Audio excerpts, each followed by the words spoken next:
and Drora is going to lead us through this. And then Nadav is going to tell us about the Red Sea, Dead Sea Canal. And Stephen is going to lead us through the CBI way of looking at the content and taking it a step further.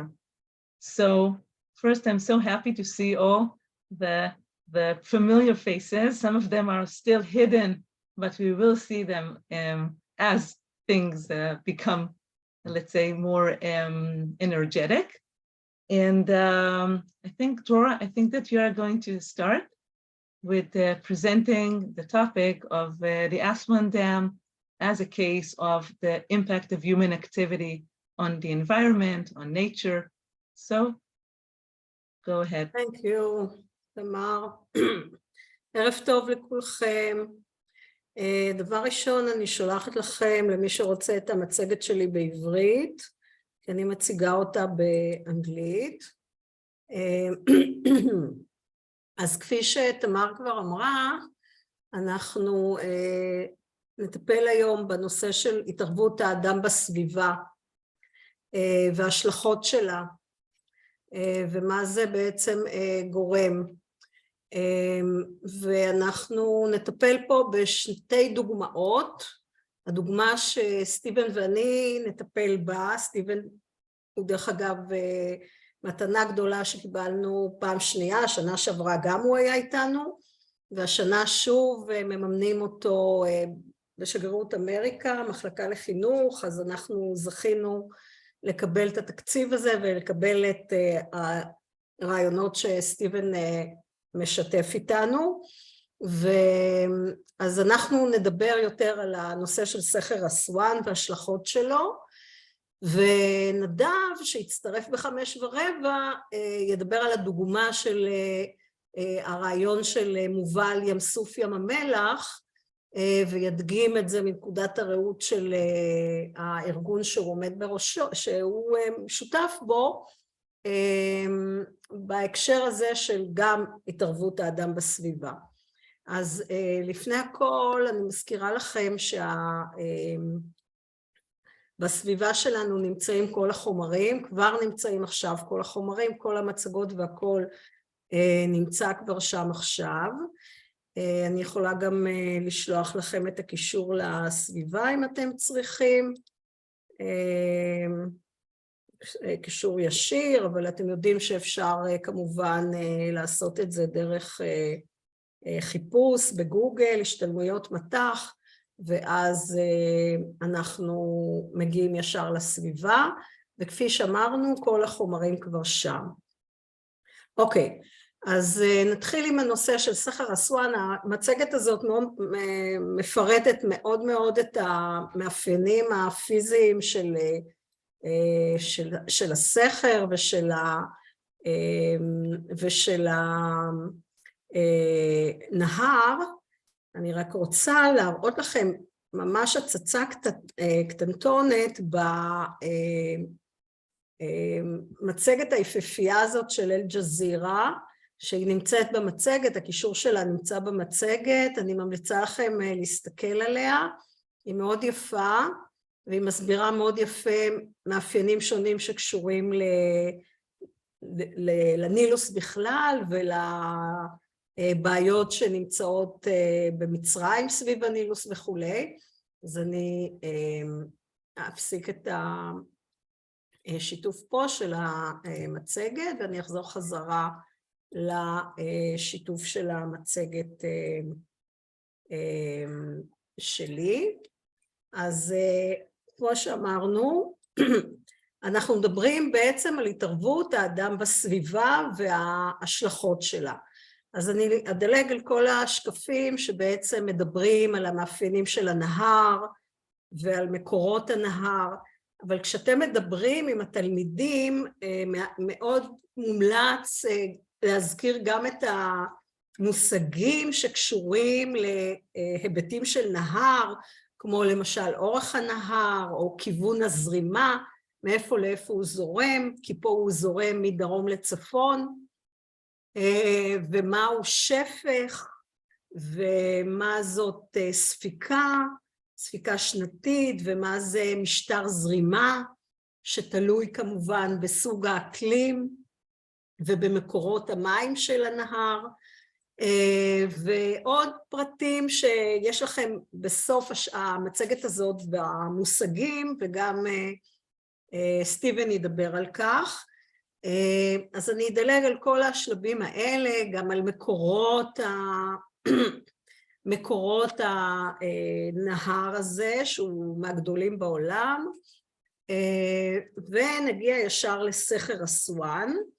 זה סכר שהוא בעצם סכר אדיר בממדים שלו, 3,800 מטר אורכו, רוחבו כמעט קילומטר, הגובה שלו 150 מטר, באמת מפעל מטורף שנבנה בשנות ה-60 באמצעות עבודה שעשו שם הרוסים עבור מצרים, יחד עם המצרים, ובעצם התפקיד של הנהר הזה, של הסכר הזה, הוא בעצם למלא כמה צרכים של המצרים, בהם העובדה שדווקא בקיץ, כשיורדים גשמי המונסון באתיופיה, יש גאות בנהר, והוא מציף שטחים אדירים, וזה כמובן בעיה מאוד בעייתית עבור המצרים כשיש להם הצפות,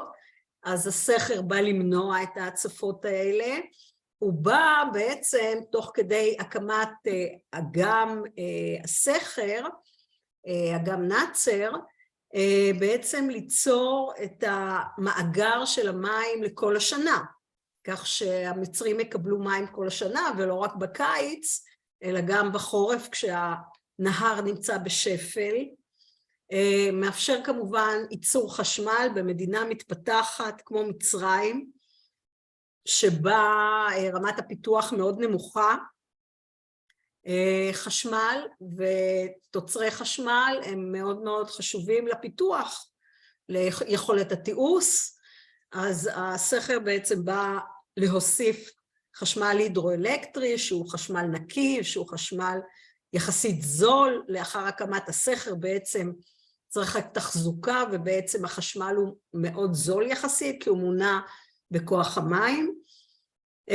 מאפשר תיעוש ופיתוח של מצרים מבחינה כלכלית, הגדלת שטחי החקלאות על ידי זה שמוסיפים שטחים חקלאיים נוספים במצרים, קיוו שיוסיפו תוספת של מזון ותוספת של אוכל למצרים שנמצאים במצוקה מאוד מאוד גדולה. אתם יודעים שהם כמות מטורפת של מצרים שצריכים להכיל אותם.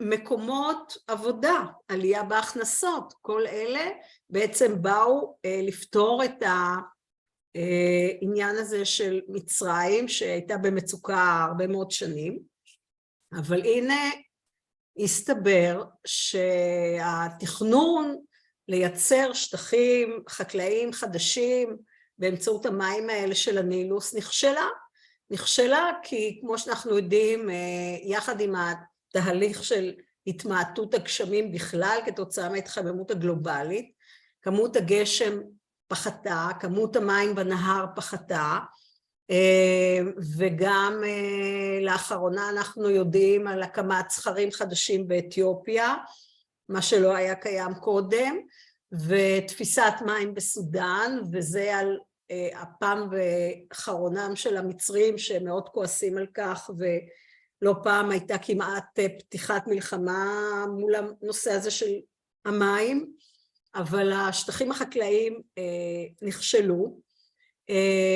כל הנושא הזה של העברת המים עם כל ההשקעות האדירות שהמצרים עשו בהקשר הזה, לא יצא אל הפועל ודי נכשל. הם לא הצליחו להביא פלחים לאזורים החדשים, הם לא הצליחו למשוך אותם, ומי שהגיע היה או חסר השכלה או חסר יכולת לעבוד בחקלאות לחלוטין, כי בעצם האנשים בעלי הידע לא רצו לעזוב את מקומות מושבם ולעבור ליישובים חדשים שהמצרים הקימו, והעסק הזה נכשל. ואם אנחנו מסתכלים בגוגל מפס, אנחנו רואים היטב את הצרה הצרורה של השטחים של הימות האלו המצריות, שרק אחת איכשהו רבע ממנה, אתם רואים, מלא במים, כל היתר מיובשות לחלוטין, וזה כישלון אחד שהסכר בעצם לא פתר, אבל יש גם יתרונות בהקמת הסכר. אז כמובן אמרנו כבר, דיברנו על הוויסות של זרימת מי הנילוס בין העונות, ההפחתה של בעיות הגאות והשפל, ואם כך כמות של מים כל השנה למצרים, הבטחת אספקת מים סדירה, גם בשנים שלא יורד גשם, וגם בשנים שהנהר מאוד מאוד רדוד וכמות המים לא מספיקה, אז יש את המאגר של מאגר נאצר שבעצם פותר את הבעיה, הפסקת השיטפונות ההרסניים, הוספת שטחי החקלאות שאנחנו ראינו שהם לא ממש עזרו למצרים, אבל כן שטחים חקלאיים בדלטה, שאחר כך נראה את הבעיות שנוצרו בה, ייצור חשמל, כמובן שזה תוספת גם להקמת תעשיות וגם לכפרים לפיתוח כפרים חדשים, שיפור התחבורה, מונע את ההרס של הדרכים כתוצאה מהגאות והשפל, ואז בעצם יש קשר רציף כל השנה לאורך הנילוס, לאורך ולרוחב של מצרים. אגם נאצר, האגם שנוצר בעקבות הסכר, משמש לדייג, שזה שוב מקור הכנסה חשוב, וכמובן עוד אלמנט נוסף שהוא יכול בהחלט להביא תיירות, שזה גם כן הכנסה מרכזית וחשובה עבור המצרים. אז כל אלה בעצם הם תוצאות חיוביות של מה שהתרחש בסכר אסואן, אבל מסתבר שהכוונות הטובות בלהקים סכר ולהתערב בנוף הטבעי של הסביבה הזאת יצרה גם המון תופעות שלא הרוסים שבנו את הסכר ולא המצרים העלו על דעתם שיווצרו. למשל, כל הסחף והטין שהוא זה שזיבל והשאיר את הקרקעות החקלאיות במצרים לאורך הנילוס, בעצם לא הגיע יותר, הוא נאגר כולו באגם נאצר, ושם הוא שקע, והוא בעצם גרם לעליית השכבה התחתונה של האגם הזה, שכל הזמן צריך ומחייב אומנם לעשות שם עבודות תחזוקה, אבל זה גם מנע את הזרימה של הטין והחומר הזה המאוד מאוד חשוב עבור המצרים לדישון הקרקע לאורך הנילוס, וכל החול שהגיע מאתיופיה ומסודן בעצם נעצר בסכר, וכתוצאה מכך נוצרה הפרה מטורפת של שיווי המשקל בנהר, ובאגם בעצם, אגם נאצר, יש כל מיני תופעות של עצות וחומרים אורגניים שגדלים שם ולראות, לא לצורכי שתייה, והם לא מוסיפים בריאות, להפך, יכולים להוסיף בלהרציה ומחלות. הנושא הזה של ירידה בסחף בעצם חייבה את המצרים פתאום להתחיל לשלם על דשנים, והמצרים הם מאוד מאוד עניים, החקלאים, במיוחד הפלאחים, אין להם מאיפה לשלם על דשנים, זאת אומרת שההכנסה שלהם פחתה. אם ההכנסה שלהם פחתה, זאת אומרת שהסך הכל המצב הסוציו-אקונומי שלהם ירד, נכשל. גם ככה הוא מאוד בעייתי, אז הוא היה עוד יותר גרוע. הנושא הזה של חוסר סחף וחוסר חול בנהר גרם להתמוטטות ולנסיגה של החופים, ואנחנו מדברים על קרקעות מנוצלות לחקלאות, החקלאים איבדו חלק מהאדמות שלהם כתוצאה מקריסת הדפנות, השוליים של הנהר. אבל חמור מכך, כל הדלטה נמצאת עכשיו בתהליך שקיעה, בגלל שהסחף והטין והחול לא מגיע אל הדלטה, ומכיוון שכך היא יורדת בגובה שלה, ואז יש חדירה של מי ים פנימה לתוך הדלטה. חדירה של מי ים לתוך הדלטה זה אסון נוראי, כי ברגע שיש המלחה של מי התהום, אי אפשר לעשות שם חקלאות יותר. אז קרקעות בכמות אדירה בדלטה בעצם ירדו לטמיון, הפכו להיות שממה, כשהדלטה עצמה היא אסם האוכל, המזון, התבואה, והספקת המזון של המצרים. גם ככה הם בבעיה מאוד מאוד קשה של רעב ושל מחסור במזון, ולהכיל את כל הכמות של 100 מיליון ומעלה, 120 מיליון מצרים שיש שם. אז הנושא הזה עוד יותר חמור ברגע שהקרקעות הופכים להיות מלוכות, ולא מאפשרות יותר את החקלאות ואת ייצור המזון. ומעבר לכך, גם הנושא הזה של פגיעה בדייג, בדגה, ופגיעה בנו בישראל, כי יכול בעצם שהגיע מאתיופיה דרך הנילוס מיליוני שנים, לא הגיע יותר, לא מגיע יותר לחופי הים התיכון. מה שגורם אצלנו נזקים בחופים שלנו, התמוטטות מצוק הכורכר בצורה הרבה יותר דרסטית, פחות חול לחופים שלנו, שזה תופעה מדאיגה ובעייתית מאוד. אז יש כאן השלכות שאף אחד בעצם לא ממש הבין וחזה אותם, ויכול להיות שאם הם גם חזו, אז הם גם לא ממש הבינו את ההשלכות שיכולות להיות לדבר הזה. כמו שאמרתי, הדלטה זה אסם התבואה של המצרים. הפסקת האספקה של החול בעצם בעייתית מאוד. היא מאוד יכולה לגרום לנזקים, נזקי שרשרת. אז כאן יש בעצם תרשים זרימה של כל התהליכים הללו שאנחנו דיברנו עליהם עכשיו. יש לכם גם בצגת יותר פירוט למטה, מתחת לשקף, הסבר יותר מפורט, וסטיבן תכף ירחיב את הדיבור על הדברים האלה, אבל מה שאפשר לעשות עם זה אחר כך בכיתה, זה בעצם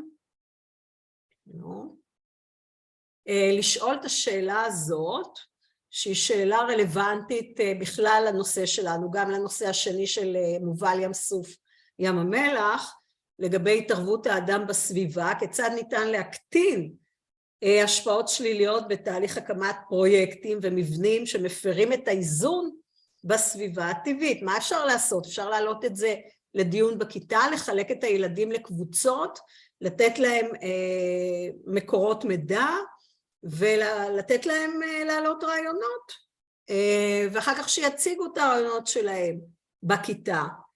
אחר כך בקטע של מובל ים סוף ים המלח, אתם תראו שיש אפשרות להציע רעיונות איך לייעל תהליך כזה של התערבות האדם בסביבה. יש לכם בסוף המצגת גם את המושגים, וגם הצעה של משימה לביצוע בכיתה, שכתב אותה איתן ליאל, עם שימוש במפות, גוגל ארת' למשל, שאנחנו למשל נתרגל קצת יותר במפגש האחרון שלנו, אבל יש לכם פה את ההצעה לדיון. אז אני סיימתי את המצגת שלי, ואני אתן לסטיבן את הבמה. Thank you, Stephen. Thanks, Aurora. How is everybody today? So I see a couple familiar faces. I was with you all last year, ending up in January of this year. But we're starting a new turn here, as you all know. I'm joining you. You're not joining me. I'm joining you. But I did want to take a minute and introduce myself, because I will be with you for more sessions. and I wanted to share a slide of a river. Just a little bit about my own personal heritage is river-based. So my family is from Louisiana, New Orleans, and I wanted to show you this. I visited. I don't live in New Orleans. I live in near Seattle, Washington.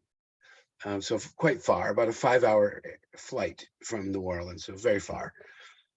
This was this past spring, and notice, so on the left is the river.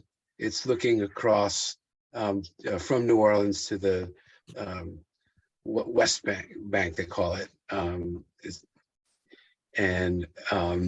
Look on the right, and you see I'm standing at the very top of the levee or the embankment. Look how close that water is. What do you think, Dorora? Are we going to have a flood?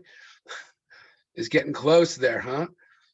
So the Mississippi is about 40% of the United States flows. The water flows through the Mississippi, and there wasn't a flood. I was only visiting, and I didn't see day by day after what happened. But I wanted to just share this with you all and see if you had any questions or comments or thoughts about that before we move back to the Aswan Dam. Have any of you visited the Mississippi River in New Orleans?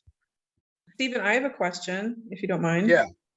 I'm wondering, if you read the news in the United States, we're reading a lot about the Mississippi having a lot of places where there's not enough water anymore for the commercial river traffic. So can you talk about that a little bit? Mirai, you know more than I do. Oh, all right, sorry.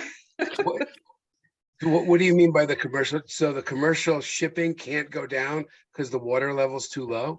Right, that's what I'm seeing in the news. Okay. But I have a different question for you. Is there a dam on the Mississippi River anywhere? Do you know? There are way higher up in Minnesota, but farther down there is not. But the Mississippi is it goes just below the Canadian-U.S. border in Minnesota, and up in those areas I imagine originally for power, for water power, and then later for irrigation, perhaps. I don't know if they're active. I know that they have water flow through them, but I don't know if they're still industrially viable. But Mirai, you've given me 2 assignments for homework. I have to go before I see you all again. I'll have answers to those 2 incisive questions, which is actually a great way to start looking at what we're going to look at, a video coming up next. Thank you for those questions. And I will investigate the water levels in commercial traffic for next time, and you can expect more later. Okay, thank you for the question, Mira. And so now we're going to go back more toward your region of the world, and we're going to connect. So what I'd like to do in the next 25 or 30 minutes is we're going to look at a video about just as Dorora had set up basically the good and the bad, right? The destructive and the creative, and of this dam project. And if we look at this idea, this case of the Aswan Dam as a unit, as something or a module, as something to take the students through. On the one side, we're looking at the content so that they can talk about and understand process. They can understand negative effects, like you talked about the shore effect in the Mediterranean and the fish, all these integrated processes. But there's also a focus on language that matters for it to be a CBI, to carry weight as CBI, content-based instruction. There's a focus on language processes alongside the content processes. And that's what I want to take a look at through a video, a short video. And then a worksheet that I'm going to show you. I hope to have a little time to spend some time with.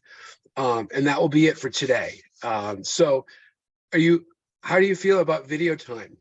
Are we ready to watch a very brief, I won't call it a movie or film, but it's a video. Are you guys ready for that? Yeah. All right, I have a task for you. Yes, that's right. You've got work to do. It's not just an easy viewing. So I'm going to share my screen and not the Mississippi, but moving forward to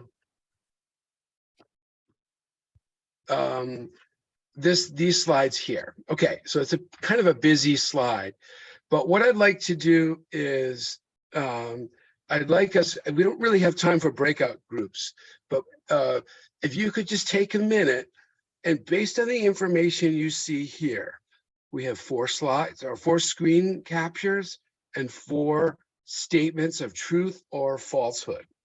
And there's, you see the captions, there's some other information. We're going to view 3.5 minutes of a video. You're going to get the answers to these questions. But I want you to, by analyzing the images, which corresponds to one of the 4 images correspond to the 4 statements. Could we, and I'll read them out while you think about it, come to an answer of true or false for each. So true or false. And we'll just not answer just yet. We'll verify our answers by viewing. The Nile is the world's 2nd longest river, and people use it a lot. This goes with this first image. We see some human activity in the lower left corner, not so visible, but it's there. And we have something 671 kilometers in the closed captions, etc. That's the first one. Second one.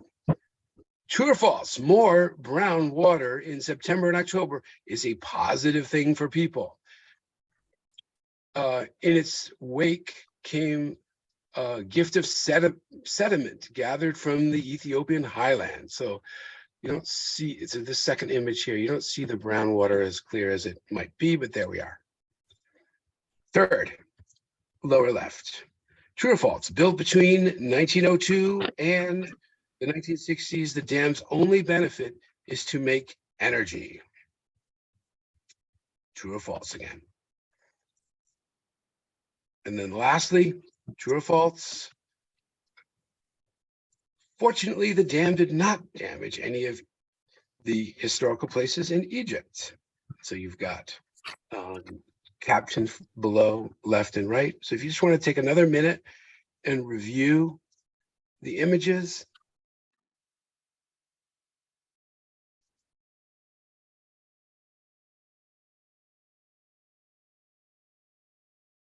And let's predict. I can't see all of your faces. So if you want to share, you can share in chat. The first one, true or false? 2nd longest river, just guesses. We're not going to answer them. We'll answer by viewing, but I'm curious. We have true. One answer for true. So just how do you want us to answer? Answer in chat. So on the very bottom panel on your, it may be a little difficult. You know what I'll do? How about if I stop share? Hold on a sec. I'll stop share so it's more visible. Your chat is more visible now. So from that slide, true or false for the first one?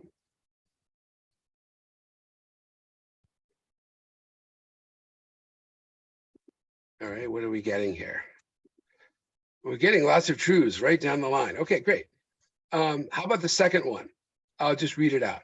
More brown water in September and October is a positive thing for people. Number 2, true or false? And what I'll do is I'll just draw a line here. Everything below the dotted line is for the second one. We got false, true. Okay, I'm actually glad to see different answers. So there's work for us to do. We have to listen with purpose. Okay. What, Okay. excuse me, what was the second question? Can you read that? Because I don't see the slides Yes. anymore. Shall I put it back up for a sec? More brown water in September and October is a positive thing for people. Number 2. So we're getting a range of answers. Number 3, true or false? Built between 1902 and the 1960s, the only benefit is to make energy. Can you True or- share, please, the slides? Oh, I did not share. Thank you. Thanks for telling me, Dora.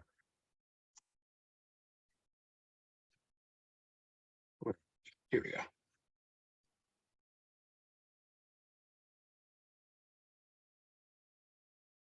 So let's just verbalize true or false for number 3. What do you think? Dora, you give some of this away in your presentation. But anyway, what do you think for number 3? It also provides water even in drought years. So false. Mhm. Okay. All right. And the last one, just jumping ahead so we can move forward. The dam did not damage historical places. True or false? False. Oh, that is so False. false. I was in Abu Simbel and they had to move the entire place. Yes. Okay, great. So let's, I'm going to click on the video here. And so I'm going to just stop share for a minute here. And we're going to watch that section with the purpose of verifying our answers. So I'm going to click here.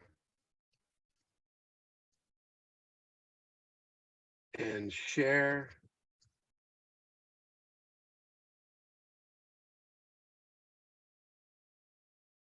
Sound. Okay. So I'm just going to let it run for about 3.5 minutes.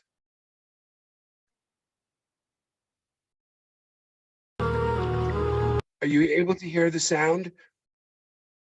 Is the sound coming through? Yes. Yes. Yes, yes.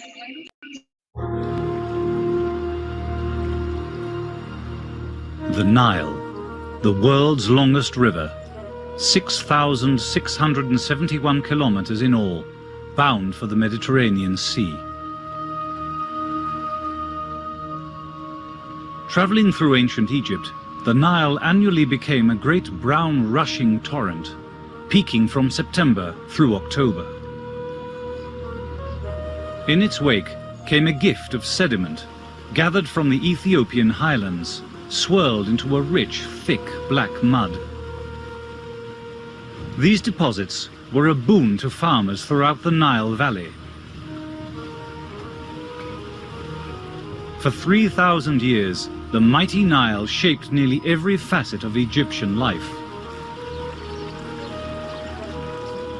Its sediment replenished the land. Its waters fed irrigation trenches and canals necessary to the growth of crops. Some scholars believe that astrology arose out of the need to predict accurately the time and locations of the annual Nile flood. For just as the River Nile could bring growth and prosperity, it could snatch it away in devastating fashion. By the 20th century, Egypt had taken steps controlling the great river, making its gifts predictable and abundant. In the early 1960s, Egyptian President Gamal Abdel Nasser fostered the engineering of the Aswan Dam, a massive structure located 6 kilometers north of the old Aswan Dam, built by the British in 1902. Today, the Aswan Dam's hydroelectric equipment provides about half of all Egypt's electric power. Its massive walls help control the flooding of the Nile River, and man-made Lake Nasser provides a controlled flow of water in dry years.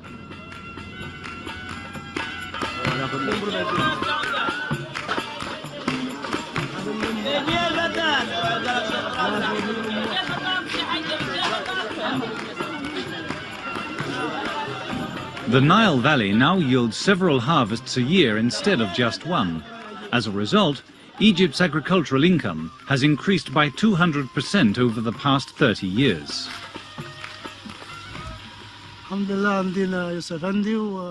Thank God we can grow oranges and citrus fruits here. We also have bananas and dates. Thanks to the Aswan Dam, our lands are protected against floods, and we have more arable land and more electricity. Yet for all its benefits, the Aswan High Dam has ushered in as many problems as it has solutions. The Aswan High Dam project flooded many rare archaeological sites and forced the removal of priceless monuments from Egypt's past at a cost of over $40 million.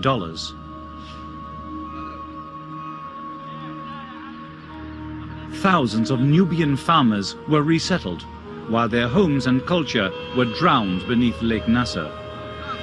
Containment of the Nile at the Aswan High Dam has drastically reduced the flow of silt and sand to the Nile Delta, resulting in less nutrients for croplands. Artificial fertilizers must now be used to replace missing natural nutrients. Fertilizers which pollute the ground and water. Less water flowing downstream from the Great Dam has increased erosion of the shoreline and allowed salt from the Mediterranean Sea to creep inland, making soil and groundwater abnormally salty. Diseases such as Rift Valley cattle fever, malaria, and elephantiasis are an effect of reduced flow and stagnant water pools. As a result, chlorine must now be added to drinking water to prevent widespread illness. Most ominous of all, pressure from the sheer volume of water at Lake Nasser, leading to cracks in the high dam, have caused seepage to surrounding dry land. If the dam should break, millions of people downstream would be killed and thousands of hectares of croplands ruined.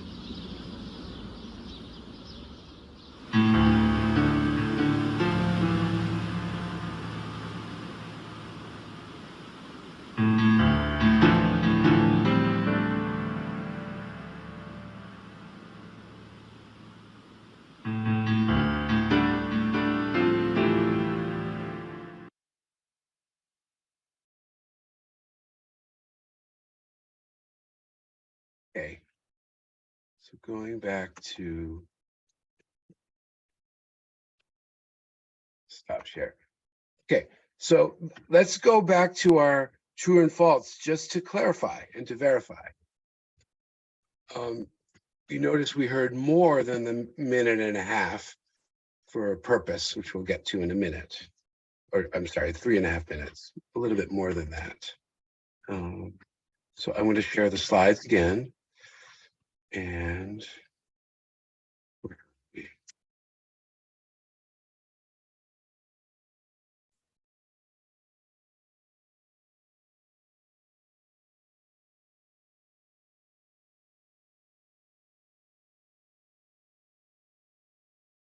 here we go. All right, so true or false, the first one. Second longest river? No. False. Longest. Right, First. thanks, Manuel. Longest river. The Okay. second is Yangtze, right? Does anybody know? I thought Amazon. the Mississippi was the longest. No, the Mississippi is the third longest one. Okay, It depends, but regarding the question, it's the longest. Amazon. yeah, so if we're focusing on this as a text, right, we can bring in other information, but if we were working with students, we want, if they've done the research, they could come up with those, we could add to our task. But based on our task and our text, we only have information of that this is false. It's not the second longest, okay? So this is false. The second one, the brown water is positive. Yes. Yes. It is. And True. of course, some of the words were different. This is a paraphrase, but it's true. So, and September and October are the high points. Number 3, we've already answered, we had some strong answers for 3 and 4, but let's verify. True or false? The benefit is energy, the only benefit. False. True? False. False. Well, do you False. remember, according to the video, what was another benefit? Control flood. Control flood. Okay, what and a third one? What about the gentleman? Maybe canals for agriculture. Yeah, So there's a lot more than just energy. And then number 4, True. False. It's false. It's not Ah, damaged. false. Sorry. It Did it- flooded all the historical sites and it cost them $40 million. Okay, all right, great. All right, now. And it's really so- sad if you go there and see what's gone on. It's kind of sad to see. Right. Okay. All right, now, so notice that this exercise was kind of low stakes, true or false. The focus of the main focus we're going to get to in a minute, which is focusing on language. But part of the noticing here, number 3 was about a positive benefit, and number 4 is about a negative, because that's also setting up some of our content objectives. And we're going to share a graphic organizer that Dorora provided and organized around this. So even in the listening, if you're focusing on language, anticipating content knowledge and where the gaps are, so understanding the process of benefit and a drawback. Building into the earlier, easier exercises to ramp onto the more difficult ones. So that this here, using the visual, using the closed captioning, and using fairly straightforward true or false here, is like a ramp on. It's maybe after a warm up. Maybe it's the second activity or the first listening through. Now, second listening would be, which we don't have time for because time is ticking, would be to focus on, because again, in addition to focusing on content, we're focusing on language, to pull out vocabulary and grammar. And the grammar could be a word, the morphology of a word, the endings of a word, or it could be word order in a sentence. It could also be, if we're looking at other texts, more than one sentence, organization of a paragraph, especially if we're reading. And this is the last section. So if I were to do this in a class, if I were teaching a GeoEnglish class and Aswan was my topic, I might do that the first 3.5 minutes on tasks like this, which is really, in any way, in some way, it's kind of not a false task, but it's a setup task for these 30 seconds, really focusing in on one section of it to listen again. And what would that be? So in this rather busy slide, the main offering that I want to give you guys is this tool. We're going to call them action sheets. And action sheets are divided into 2 parts. There are vocabulary action sheets, or the vocabulary section, and there are grammar, right? And an action sheet is a type of task that follows the initial noticing activity of a video or a reading. And you'll notice that it's full of archiving information, so that if a student starts the course with an action sheet, they have at the end of the course a whole list of them that's consistent, where you have the date, the topic, the source, the link, or the whatever the name of the book, the page or the minute, the word noticed, right? And these other pieces here are added on activities. So with other words, so if you notice a word in there, and I have an example, completed example, what other words go with it?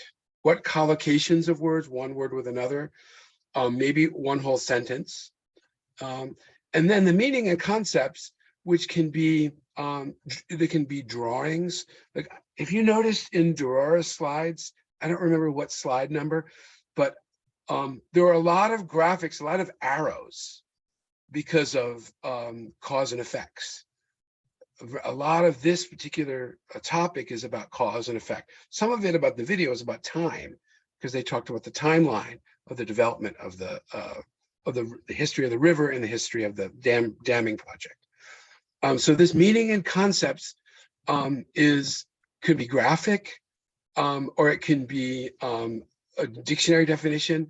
it's the kind of thing the student develops with teacher scaffolding over time. So this is for a single word based on vocabulary. On the other side with grammar, and I'll give examples of this too. I have a completed slide.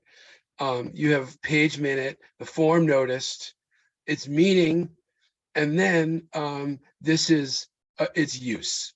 So when do we use this? And let me give an example here. So in this section of after minute 3:35, there was containment. And if this is the first time I was doing a noticing activity like this with an action sheet, and now we're teaching it, I might fill out most of this, at least the stuff on the left, the minute, the word, the collocation, and maybe leave this blank for student guided practice later. But containment, reduced plus flow of X and Y. That's how it was in the video. And then in a sentence, containment of the dam has reduced the flow of silt and sand. Okay. Now, containment, because containment is a very low frequency in social conversation, and it's very particular toward the dam. It's a technical word. It's a concept word. Meaning in guided practice. So it's not necessarily helpful for me as a student to be using containment about dams in my social conversation, right? It may be, but this is something the teacher has to step in and make sure that they understand, the student understands that containment here is specifically focused on water and the pressure and the river system and the flow patterns and things like that. We could have a guided practice of sentence with this also with containment. But the idea is that the student is not just recording the vocab, but the vocab with other words and then with meaning. So it's kind of like a little bit of almost like an archaeology of the word, containment, right? On the other side, grammar is going to focus on something like has drastically reduced. Those three words, there's so much going on there. Focusing on particularly has reduced. Meanings is present perfect to show change, right? This is a very useful structure for talking about something like the negative and positive effects of a damming project to show result, right? Present perfect to show change or result. To show result of a process. It's also to read a graph. So much of this information could lend itself toward a bar graph. Now, I'm not suggesting that be the lesson here. It would really depend on what the sequences of things were. What we did before the Aswan Dam. I know you guys did the sinkholes and things like that. But if it's a real class with students, and what goes afterwards. But it may be time to do a little bit of math for quantitative purposes, like math for analyzing graphs. Present perfect, super useful for analyzing a graph, like a bar graph, over a time-based bar graph. And so noticing that the present perfect was used in the text, and it's very useful to talk about showing change and show result. It may be for guided practice, I may want to pull in the irregular past participles, the non-ED past participles like thought, I ate, I have eaten, I have thought, OUGHT. Those are not intuitive. The students may have seen the past participles, but not necessarily known that they're different sometimes than the irregular past simple forms. So just from this 30 seconds of the text, I may pull out a bunch of vocab, but only one grammar or two grammar points, and go from the specific thing in the text to the meanings, and then to its use, and then going toward guided practice, right? So the students are writing their own sentences. So we could do, for example, if we wanted to do an experiment, maybe do an experiment that's not related to the content, like hunger, how people feel hungry before lunch and how they don't feel hungry after lunch. And do a survey before and survey after, and come up to some representation of that data, a graph or not a graph, and come up with some sentences in the present perfect. The number of hungry people has gone down by 5 people, or by 5. All right, so can I just do a time, Tammy, can I do a time check? Drora, is it okay? So I have like one more thing to do, but I don't want to go over. Can I go one more? Yeah. Yes. Okay. All right, so now I just want to point out a couple things on my slides here that we won't go over, but it's like the reason and the teacher role of these action sheets. Okay, so I'm going to ask you guys on Moodle to take a look at this later. And then there's here, very, very particular for CBI. This is a model, a CBI model is one of the people who writes about it, Lister. Talks about noticing, awareness, guided practice, autonomous. It talks about when content could be center and first and foremost, and when language can be first and foremost. So please take a look at these. And if we have a chance, maybe in next session, we can come back to these slides and tease them out a little bit more. So this is reasons and teacher role. This is a little bit of the lesson or module flow of where language and where the action sheets might work. We can come back to these action sheets. These are also on Moodle as Word documents. And they're, so just the last thing I'll say is that I just wanted to point out with things like these action sheets, is you don't do it right after, you do it over time. The way this best works is to space it out. So if there's a listening activity and we're really centering on those 30 seconds, we have maybe one activity afterwards, and then try to do perhaps things like this meaning and guided practice the next day, and then a guided practice sentences the next day after that, so that these sheets are something they go back to. It's not something they answer quickly. They answer it slowly. So I just wanted to add that. And go to one last slide before we go back to Dorora. And this is actually Dorora's slide. And it is, this is also going to be on Moodle for you guys. Here's a graphic organizer, not for language, but for content. Because we talked about improvements and damages. This whole lesson, if we take the materials that Dorora and I are putting forward, if this was the spirit of our CBI Aswan lesson, it might be organized around plus and minus, improvements, damages, positive, negative.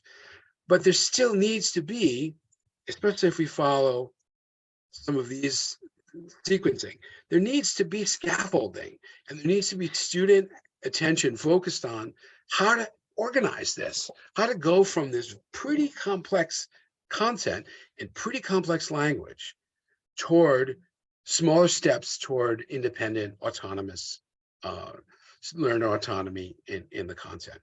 And so Dorora, I'm going to pass it over to you with this slide here. Do you want to say anything on this, Dorora? We'll do it after Nadav. Nadav is here. Hi Nadav, שלום. אנחנו ניתן את הבמה לנדב, שידבר על נושא של מובל ים סוף ים המלח. נדב יציג את עצמו, אקופיס, מזרח התיכון, תציג את עצמך. אתה רוצה לחלוק את המצגת שלך? באנגלית או בעברית? אנגלית נורא נשמח. English. English. Definitely English. Thank you so much. Okay. Some of the presentation is in Hebrew, but I will speak in English. I hope it's fine with everyone. Okay, so... אתה יכול רק לעשות הצגה? למטה בה. כן, כן, לא, עשית שיתוף, אבל לא עשית הצגה בסמליל התחתון במצגת. עשיתי. הנה, עכשיו.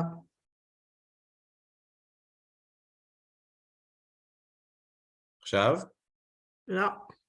כנראה שאתה לא משתף את המסך עכשיו? עכשיו לא רואים כלום. אתה צריך לשתף את הריבוע השמאלי העליון ביותר, ואז זה מראה את המסך שלך. עשיתי את זה.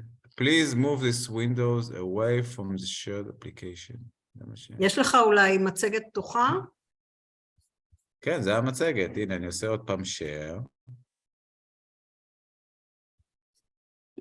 share לזה. עכשיו אתם רואים? כן. עכשיו אני רוצה להראות מסך מלא. נורא מוזר. יש לך עוד משהו פתוח.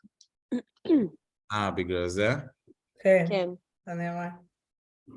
אוקיי.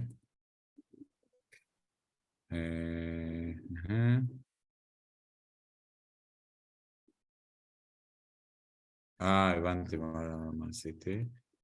אוקיי, ננסה לסגור את כל הדברים האלה.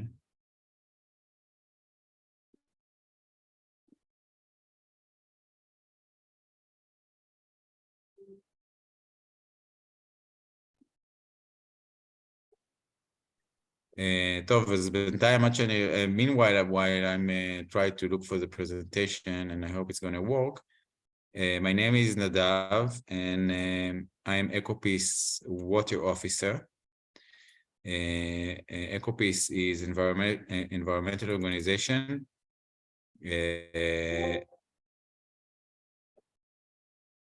Wait a sec.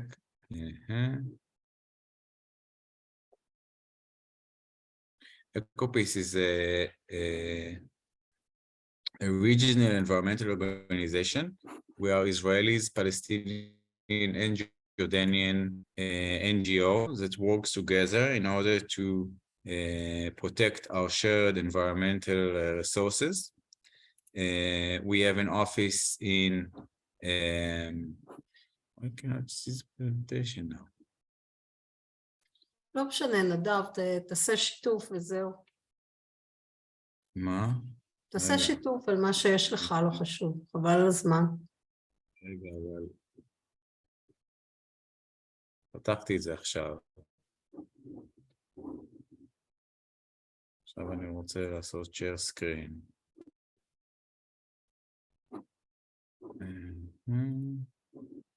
אוקיי.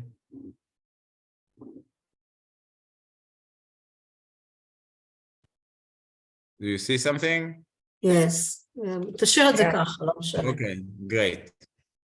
So I started to say about Ecopeace that we have an office in Tel Aviv, Ramallah, and Amman, and we're working on our shared water resources like the Jordan River and the Dead Sea, and our shared water resources with the Palestinian as well. We focus on cross-border pollution and regional cooperation in order to prevent this cooperation. We are from civil society, NGO.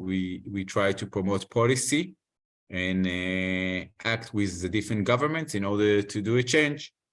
And today I'm going to focus on the Dead Sea and our perspective on the Dead Sea and what do we think needs to be done. So we're doing all kind of gatherings between the people of the region to promote things like that. And one of the most beautiful things that we did like several years ago we did like the Dead Sea swim. We gathered swimmers from Israel, Palestine, and Jordan, and together with swimmers from all around the world, we managed to arrange a kind of boats that took the swimmers to the Jordanian side. and they crossed the Dead Sea. Actually, it took them many hours, around 17 hours, or I think, no, 7 hours. 7 hours to swim all along the across the Dead Sea. אנחנו לא רואים את השקף עם החצייה של מה אתם רואים עכשיו? את השקף הראשון. מה? למה יש לך שם מצגת פתוחה בגלל זה. אתה שיתפת מצגת שנייה. כאילו, יש לך שם משהו פתוח. עכשיו אנחנו רואים את השקף השני. אוקיי, אני אשאיר את זה ככה. Okay, so I want to show you, first of all, how did it look like? למה זה?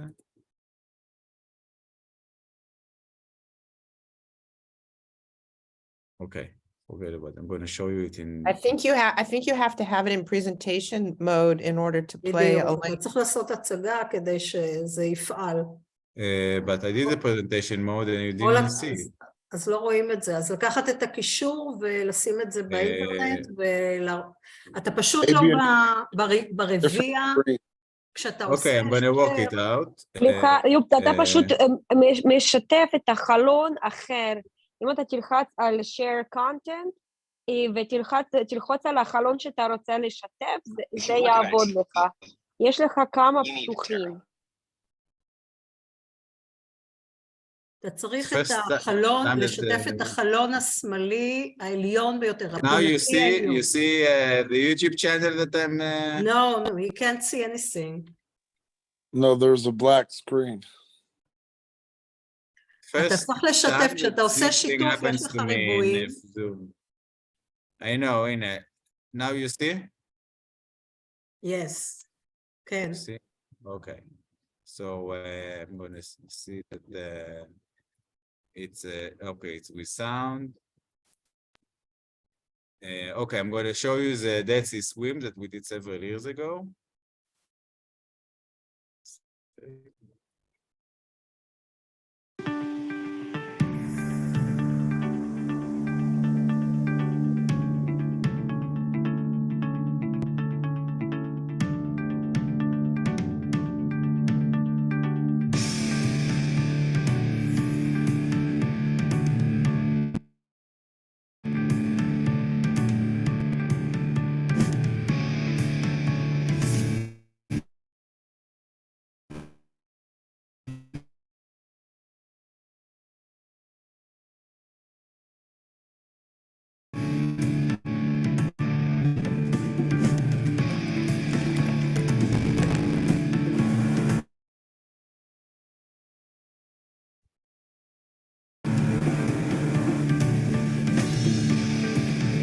The Dead Sea declining. Difficulties.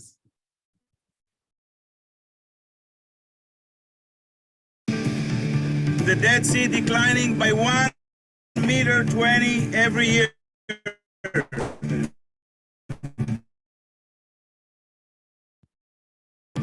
You're doing some have done for.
Okay, so that was our Dead Sea swim. one of our activities that we want to raise awareness around the world on the fact that the Dead Sea is shrinking. Wait, I'm in the wrong presentation again.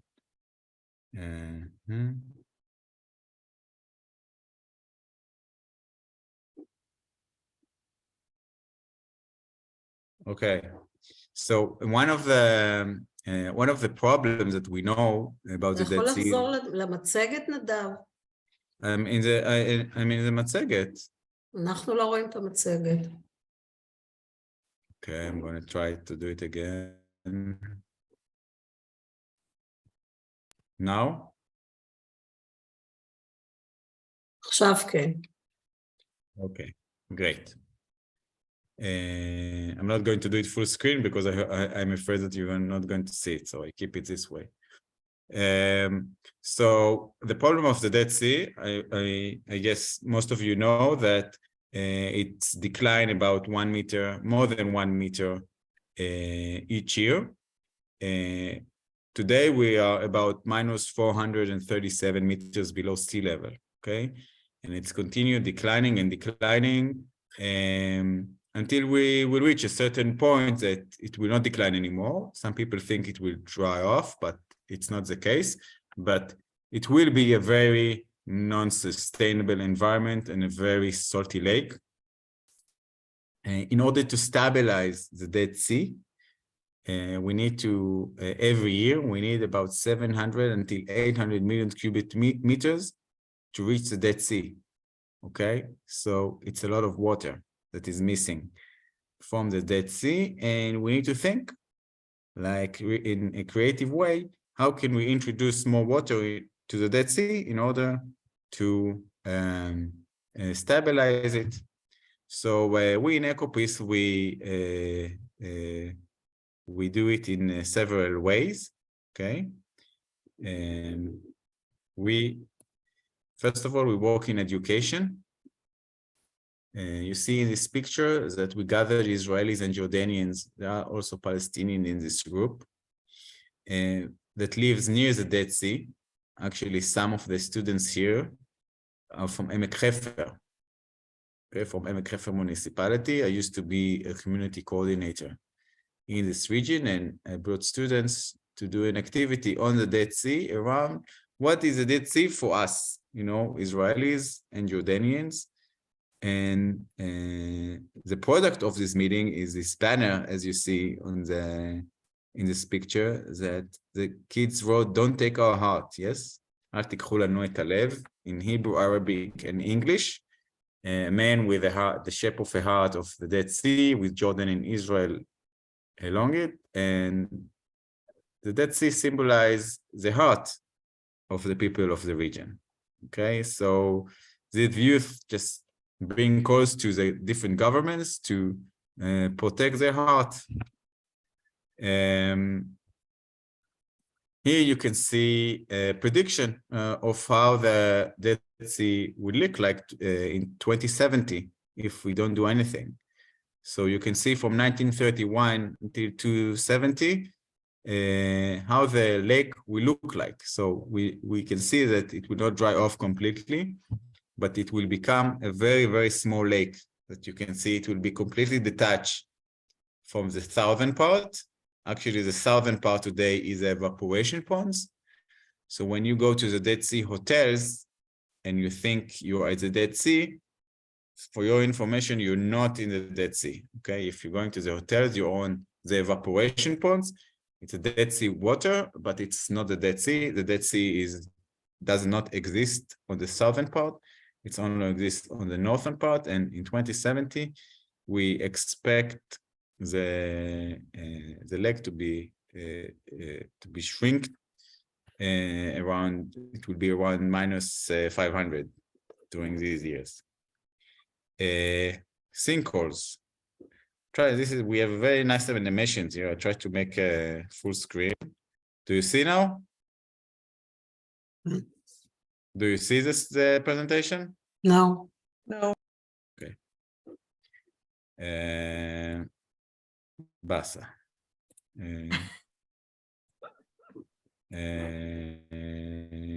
Okay. Just why I cannot? We can see sinkholes. Nadav, just give it a moment, because when it's you there seen for it? a moment, then it starts appearing. Okay. Sinkholes, we see it. You see it? Yeah. I will try to move a slide and see if you say. Yes, right now. Now you see it? Yes. Yeah, we see all the sinkholes. Ah, great. So finally it's working. So sinkholes, what are sinkholes? Because of the Dead Sea is declining and the level of the sea is going, downwards, so sinkholes are formed. In this picture, you see all kind of sinkholes around the world. It's usually when a layer of kind of soil is melting, and then there is a hole suddenly. So the thing that melting in the Dead Sea area is salt, okay? Because of the water that is declining, it's letting fresh water from the mountains to penetrate salty layers and melt them. And then when the salt layers are melting, then you have a sinkhole. This is a kind of animation that show you how sinkholes are being created, okay? You can see the level of the level of the sea is declining, and then fresh groundwater is melting the salty layers, and then you have creation of sinkholes. Let's see animation. What happened? בסדר, זה עובד. זה עובד. I know, but suddenly... לא, עכשיו הפסקת להציג לנו. No, I didn't stop. It's just...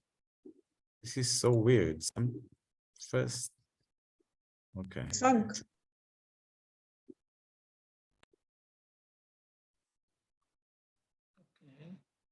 You see now? Yes, we see your presentation.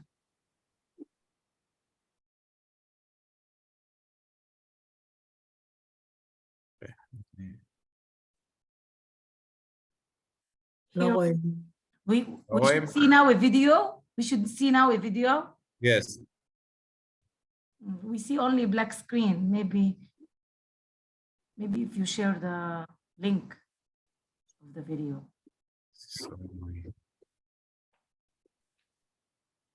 You see something now? לא. Stop share. Okay.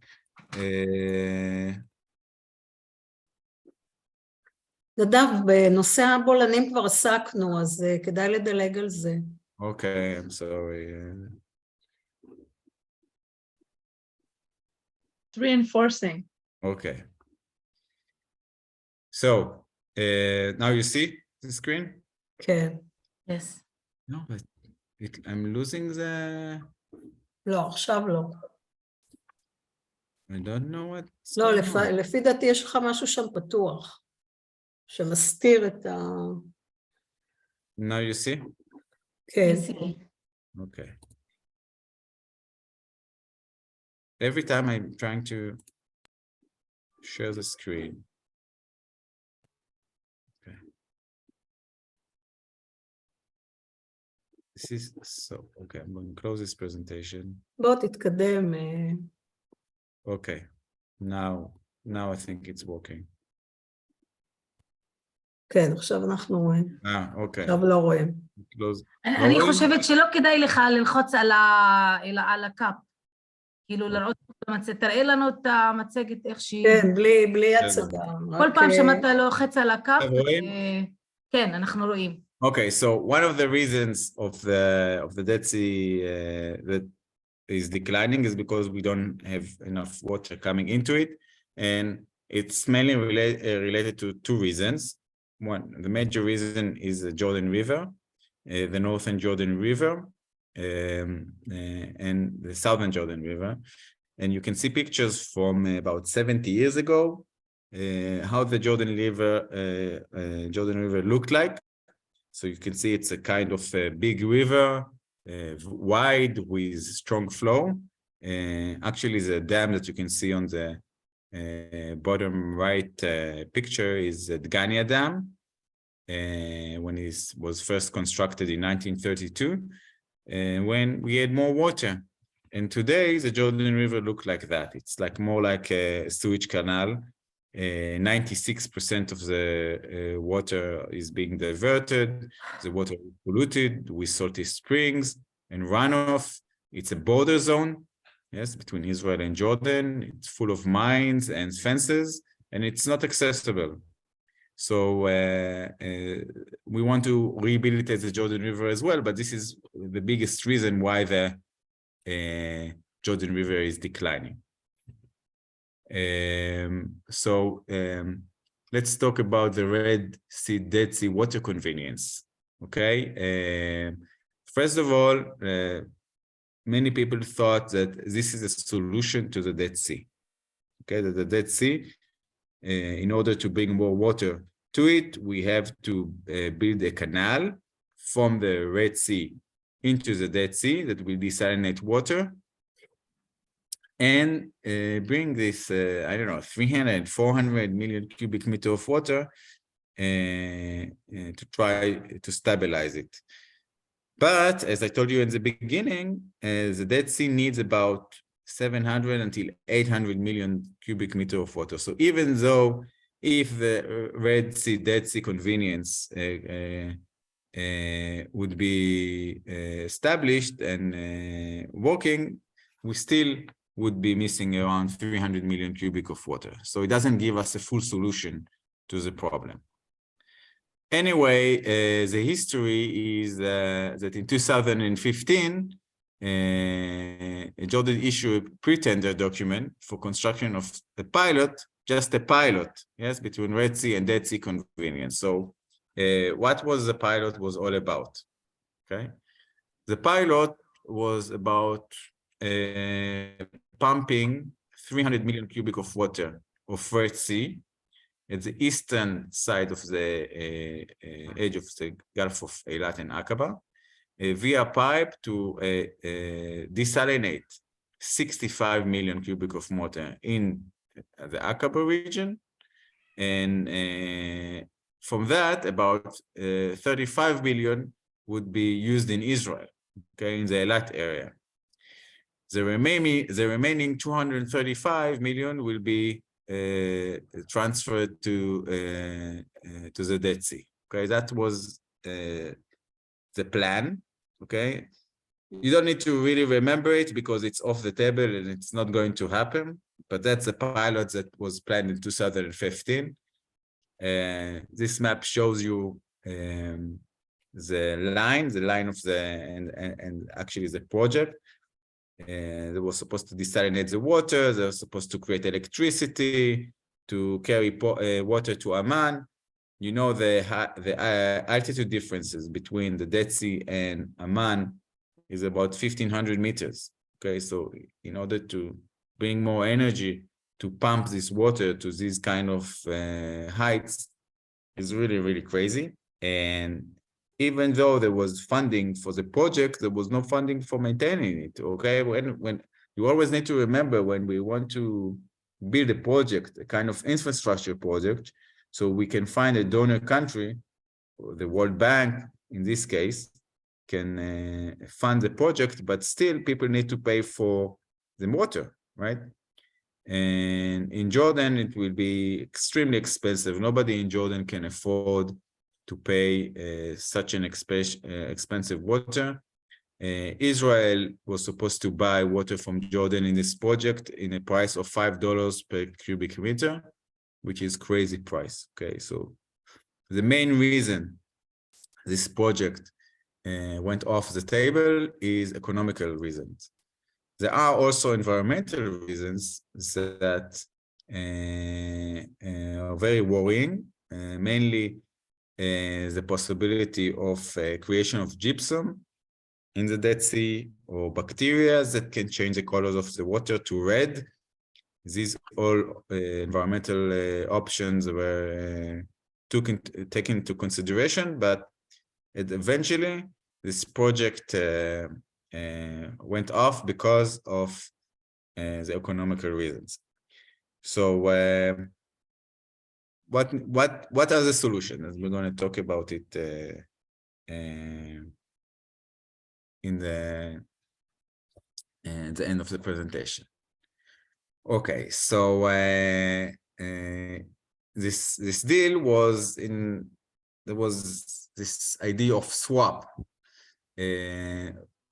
In the peace treaty between Israel and Jordan, Israel sold Jordan about 50 million cubic of water, and the Palestinian Authority will get 33 million cubic meter of water. That was the agreement that was signed in 2015. Okay, the Palestinian Authority was part of this agreement. So this project was about to cost Israel about $1 billion. Okay, $1 billion. So it's about 3.5 billion shekels. Okay, so very, very expensive. And eventually Israel wanted to withdraw from this project. Jordan really wanted to advance it because Jordan doesn't have water. Jordan really doesn't care, I'll be careful what I'm saying, but Jordan, they really want water for drinking and agriculture, and the Dead Sea is not on the top priorities, okay? Also in Israel, the Dead Sea is not top priority. First priority is supplying water to the population and to food and growing food and everything.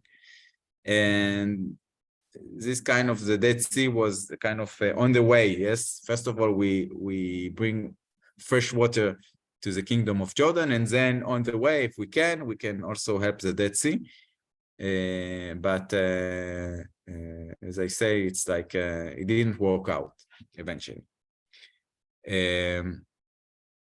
Okay, so what we in EcoPay think that we need to do? First of all, in many parts of the government in Israel, they're taking they refer to the Dead Sea as something that we need to take advantage. Nitzul, yes, this is a word. Exploit, yes, we need to exploit the Dead Sea, the resources, the minerals, to make money. Okay, and this is, we need to change this terminology.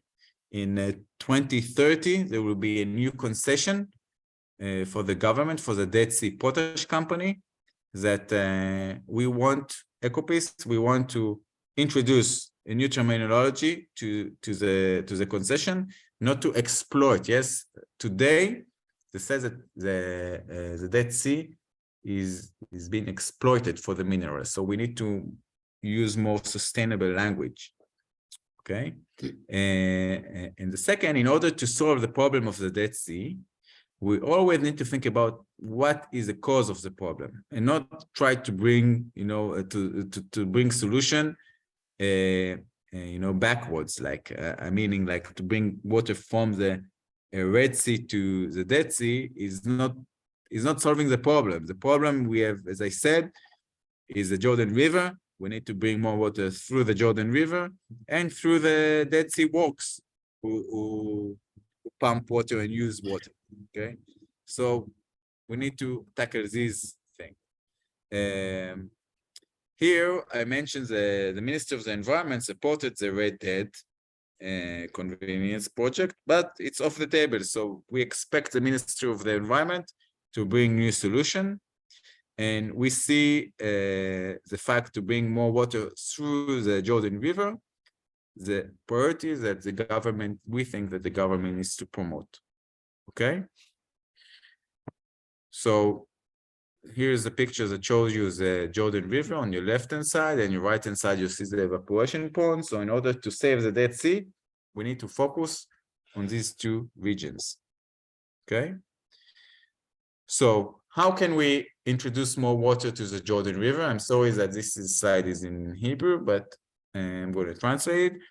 So we said that we think that there are 400 million cubic meters of water that is available to introduce to the Dead Sea, to the Jordan River. First of all, we need a regional master plan to take all the pollution from the river. That's cleaning the river, especially from the Jordanian side. We know that most of the population in the Jordan Valley, about 600,000 people, are living on the Jordanian side of the Jordan Valley. And they are not connected to sewage networks. So we want to see all the populations around the Jordan Valley to be connected to sewage network. And this is we do with regional cooperation and with international funding. Okay. By the way, if all the population will be connected to wastewater treatment plants, then we will have an option to have more water, recycled water, what we call treated wastewater, that will be monitored to irrigation, but surpluses can go to the Jordan River and then to the Dead Sea. Regarding I'm going to show you this slide. This is the Kinneret Basin. Okay, the Kinneret Basin, and including the Jordan River and the Golan Heights. We think that in the future there will be less usage of this basin because of desalination plants that are being built on the Western Galilee shore, and they will introduce about 200 million cubic meters of water for the use of the northern Israel. And we think that it will release the pressure on the natural water resources. And that's an option to release more water to the Jordan River. Okay, and this is, you can see here, the national water carrier. Okay, the national water carrier, the different desalination plants that today will, I don't know if you know, but there is a new project of Mekorot and the Israeli Water Authority to reverse the direction of the national water carrier to carry water from the center to the Sea of Galilee. That will reduce the usage of water of the Sea of Galilee. In any case, we think there are potential to bring water to the fresh, and then if we bring more water, fresh water, to the Jordan River, we will win twice. We will be able to rehabilitate the river, as I said before, that is polluted and 96% of the water is diverted, and helping the Dead Sea. Okay, this is about 400 million. Okay, but as I said, we are missing about 700 and between 700 and 800 million to stabilize. So where are we going to get the other 300 cubic meters? Okay, here we're going to talk about the Dead Sea Walks. Okay, the Israeli and the Jordanian together are responsible for about 350 million cubic meter of water that is being lost from the Dead Sea. It's about 40%. 40% of this declining of 1.30 centimeters each year, 40% is the Dead Sea Walks. We in Ecopeace hired a top-level economist from Berkeley University in California. They wrote for us a professional opinion, what should be done, with the Dead Sea Walks. And he wrote to us, and we shared it with different government authorities and also with the Nature Protection Authority, that we're talking about sustainability. First of all, as I told you, we have to change the terminology from exploitation to sustainable, and to demand from the Dead Sea Walks to be responsible for what they take and bring it back. So if you took a cubic meter of water, we don't care how you're going to do it, but you have to be responsible to bring it back to the Dead Sea. Okay, today the situation is that the Dead Sea Walks taking water from the Dead Sea without any payment, or without any, need to charge, or nothing. They just take the water and they exploit the Dead Sea as it's written in the concession today. So we say, okay, so if you use, you need to pay. Like every factory who who use water to create something or to pay for the water. Yes, also we pay for the water. Everybody pays for the water, but the Dead Sea water doesn't have any price. And this is something that has to be changed in the new concession in 2030. If we do so in Israel, then the Jordanian factories that also responsible, by the way, they're pumping less than the Israeli side. There will we have pressure to do the same because they are owned by a Canadian company. And we think that if we can do something in the Israeli side, then the Jordanian side will go after. I want to show you something about what the Dead Sea Works did with the pumping stations. Let's see if it's going to work out.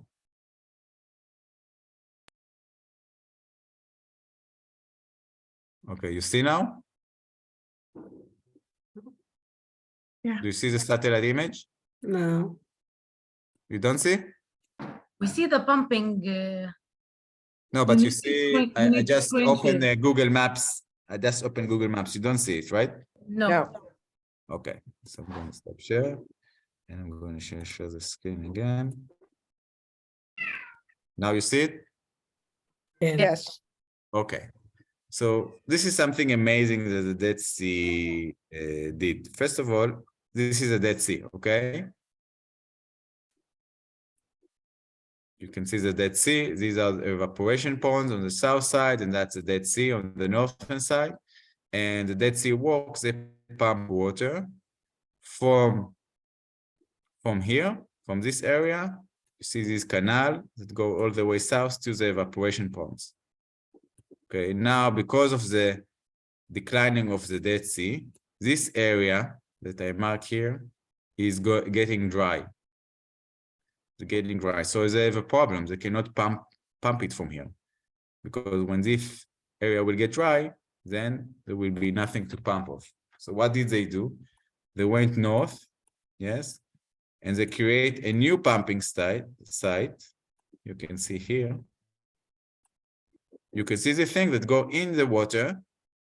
And this is very, very sophisticated pumping station that can run after the lake.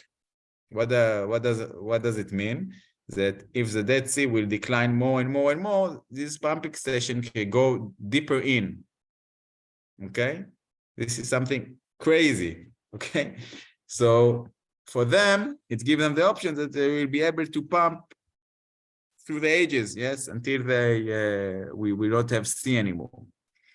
But this is what they did, okay? So actually, this pumping station is so expensive, actually. By the way, they have so much money, they can do whatever they want. Actually, this is what we think they didn't do enough, is to invest in research to try and see how you can extract the minerals of the Dead Sea without pumping water in this manner, okay? This is something that they are able, if they have money to fund such an expensive pumping station that will run after the lake, this is really, really crazy.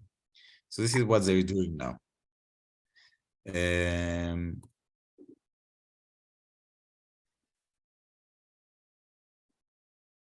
Okay, so we are about almost to end the presentation.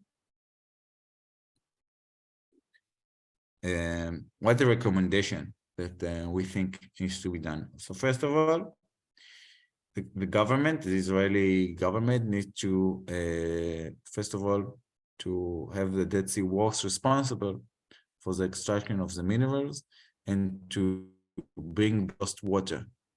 So in the new concession in 2030, we need to demand to bring back every cubic meter they're taking. Second of all, we think that the government needs to start and do more research about treated wastewater, because if all the people around the Dead Sea Basin, yes, including in Jordan and the Palestinians, will be connected to wastewater treatment plant, and we will have surpluses of treated wastewater, we need to check if it's okay to take it to the Dead Sea and then have a potential of much more water to the Dead Sea. But we need to what's the environmental implication of that? We're calling about the government of Jordan and Israel to create a trust fund that will be funded by the income tax of the mineral industry to fund different technology about mineral extraction without the need to pump water from the northern side. And the Israeli government should start and make it more desalination plants in the northern of Israel in order to replace the natural water in the Jordan River basin that take water into the river. And eventually, International Trust Fund, this project, Saving the Dead Sea, is something that we in Jordan, Israel and Jordan, cannot do it by themselves. We need the international community with us, and together, it should be a joint effort to implement of this project, especially on the Jordan River. But it's doable. If the Dead Sea Convenience and Dead Sea Canal was an option, yes, and that was a very expensive project, we think the Jordan River is a cheaper option. If we go to the Jordan River, it's a cheaper option as the Red Dead project, and this still government of Israel was not taking seriously, but really there was a change. Minister Tamar Zandberg, she decided to adopt our policy, Eco-Peace policy, and she was, first of all, there is a government decision about rehabilitating the Jordan River. In the last COP in Sharm el-Sheikh, there was an agreement between Israel and Jordan about rehabilitating the Jordan River, and Tamar Zandberg said that in order to stabilize the Dead Sea, we have to treat differently the Dead Sea works and to bring water through the Jordan River. So we are very happy that the Ministry of Environment changed his idea, but this is only declaration because we know we're going to have a different minister, but still it's an important step. That's it for my presentation. I'm very sorry for the technical difficulties. I don't know what happened. I usually do this presentation a lot, and I never had such a problems of sharing screen and presentation. This is very weird. היה מעניין בכל מקרה.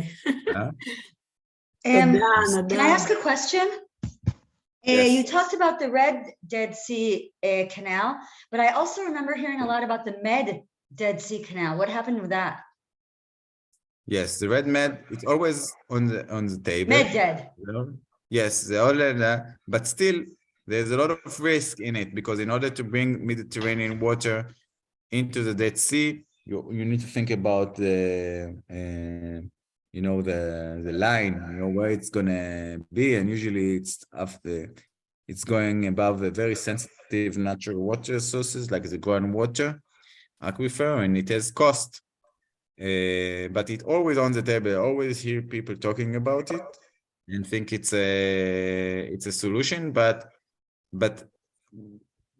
people start to understand that we need to, in order to bring more water to the Dead Sea, we have to do it through the natural way, and through the if we diverted water, so we need to bring back the water. If we pump the water of the Dead Sea works, then we have to bring it back. This is how it should go. And why do we have to wait till 2030 to do something about the Dead Sea works? Because until the 2030 we have the concession, and it's by law that the country is obligated to. So for 8 more years, they're going to steal water for free. Yes, actually, yes, they did it for, the Dead Sea works from 1932. They are, even before Israel, they are there. Okay, and they have a lot of history, and yes, I completely agree with you. We shouldn't accept it, but 2030 is tomorrow. Yes, it's not. in 2030, and now the big fight. You know, they are very strong. They have a lot of lobbying in the Knesset, and it's very hard to compete against them. And I compete. They have a lot of greenwash. If you go to and now they have a new visitor center. I've been there twice. You've been there? Yeah, with my school twice. So because my school has a seminar at the Dead Sea that they do every year. So we take in our teacher seminar, we take teachers there, and it's really, really amazing how they invested so much money in this visitor center. But you actually, when you go there, you feel the greenwash. Oh, it was disgusting. And they won't answer any questions. No, they usually send the most senior and really top level people there to talk with us because they are afraid. Yes, they always you can feel the propaganda. Yes, and people are not very impressed by this visitor center. But still, I think wow, it's so invested so much money. There's so many different exhibitions there. Yes, but we are working together with SPNI and the Nature Protection Authority and other green movements, and we have also people in the Knesset with us in order to with the international community in order to change it, to introduce new rules on them. And what is your group doing about the new islands that they're building? Especially on climate, now in the climate crisis, when it's peak, and we know the situation is going to get worse, we need to really took these parameters in this new concession and not to ignore them and not to exploit the Dead Sea and to use and to look on it more sustainable way. This is how it should be done. And Nadav, is your group doing anything with regards to the 20 new hotels that are planned and the new islands that are being built in the southern evaporation ponds? I didn't hear new islands. Yes, they are building islands. Like we had also somebody from the Moatzai Azorit Tamar who came to speak to us and told us they're going to have 20 new hotels and they're building new islands in the evaporation ponds. Never heard about it. But whatever is happening in the evaporation ponds, that's industrial area. Yes, this is more industry. So regarding nature-wise and sustainable, we prefer the hotels to be in the evaporation ponds and not at the Dead Sea, which is also dangerous now because of the sinkholes. Yes, Uri? I have a question.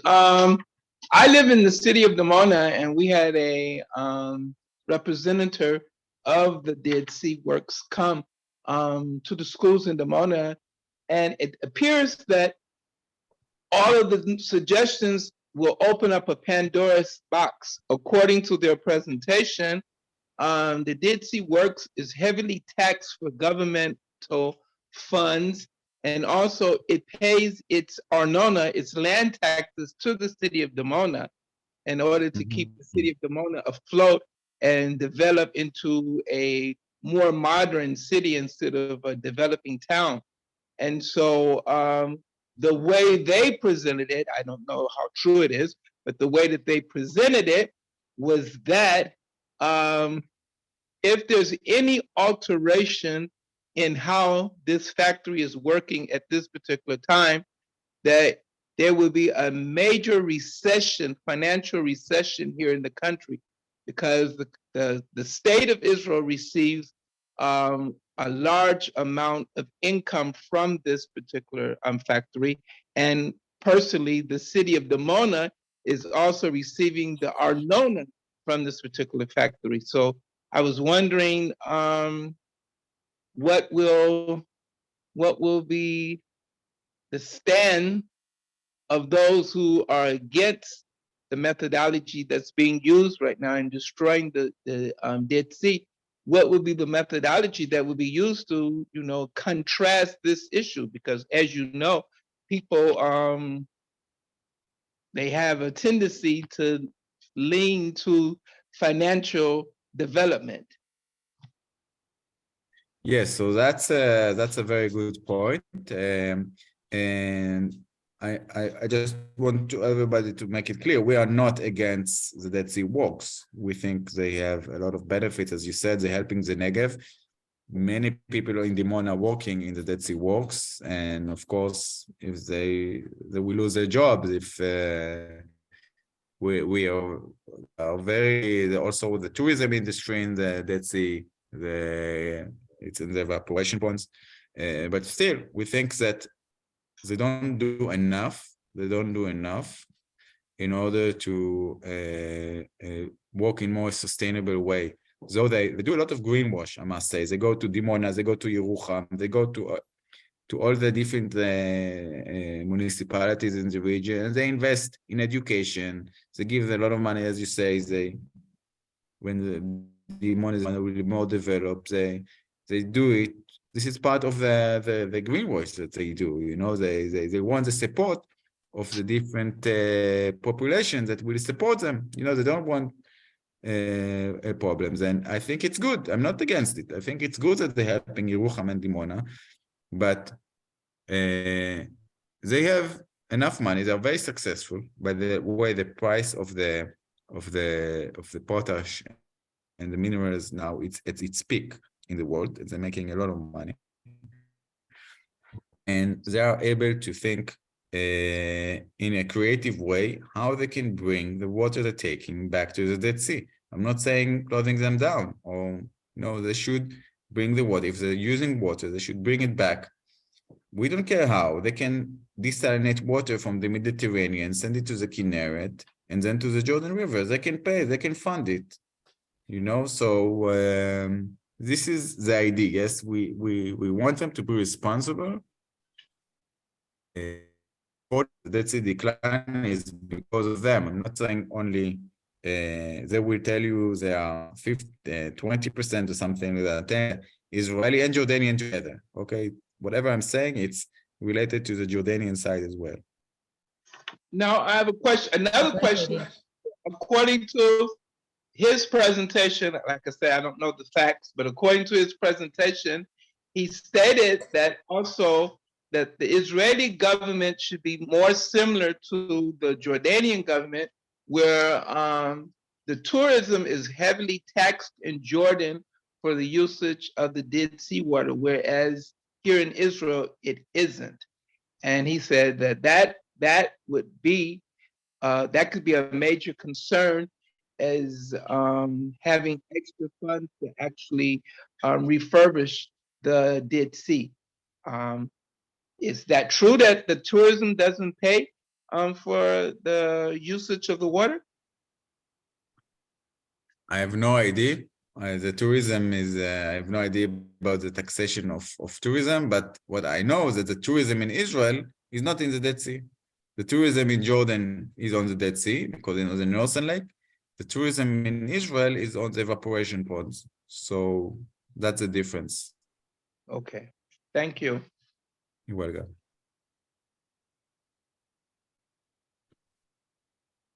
טוב, אז אם אין יותר שאלות, אז תודה רבה, נדב. Thank you very much. Thank you. You're welcome, and I'm sorry for the אין בעיה. different. הבנו יפה מאוד. Thank you. Thank you. תודה.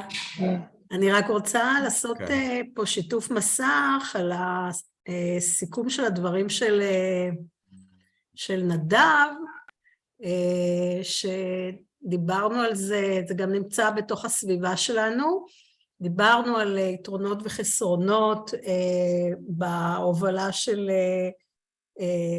המובל. אם שמתם לב במפה של נדב, זה כולו עובר בשטח ירדן, ומדובר בצינור ולא בתעלה, והוא לא מגיע בכלל לשטח ישראל.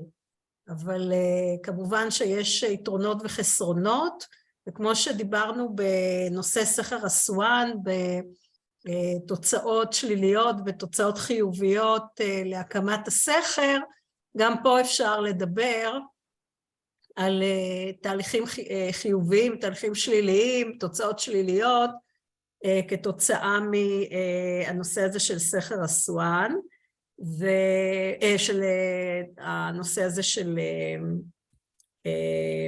של המובל, ומה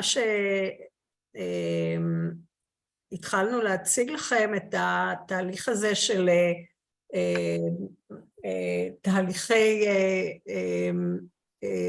את השרשרת של הסיבה והתוצאה לתהליכים שמתרחשים. עשינו את זה על הנושא הזה של סכר אסואן, אבל אפשר לעשות בדיוק תהליכים כאלה של סיבה, גורם ותוצאה בהקשר של מובל ים סוף ים המלח. אז הדברים האלה כולם נמצאים אצלכם בסביבה. גם המצגת שלך, נדב, אפשר לשים אותה בסביבה שלנו? כן, בוודאי. יופי, אז תודה לך גם. אז גם המצגת של נדב תהיה שם בסביבה. ובבקשה, תמר, במה שלך. Okay, so thank you so much. And I think now it's time to go to our breakout rooms. No, it's the usual routine. So I think that what we are going to do today, okay, so first I'm going to send you, first we have like on the forum on Moodle, we have the same document I'm going to send you now, okay? So now I'm going to send it in chat, but it's also on Moodle on the forum, okay? So what you do, make a copy of the document, and what you need to do is you need to plan a kind of lesson, part of a lesson on the human impact, the impact of human activity on nature or on the environment. You could use like the Aswan Dam, you could also use like the Red Sea, Dead Sea, and you could use any other, let's say, case that you can think of.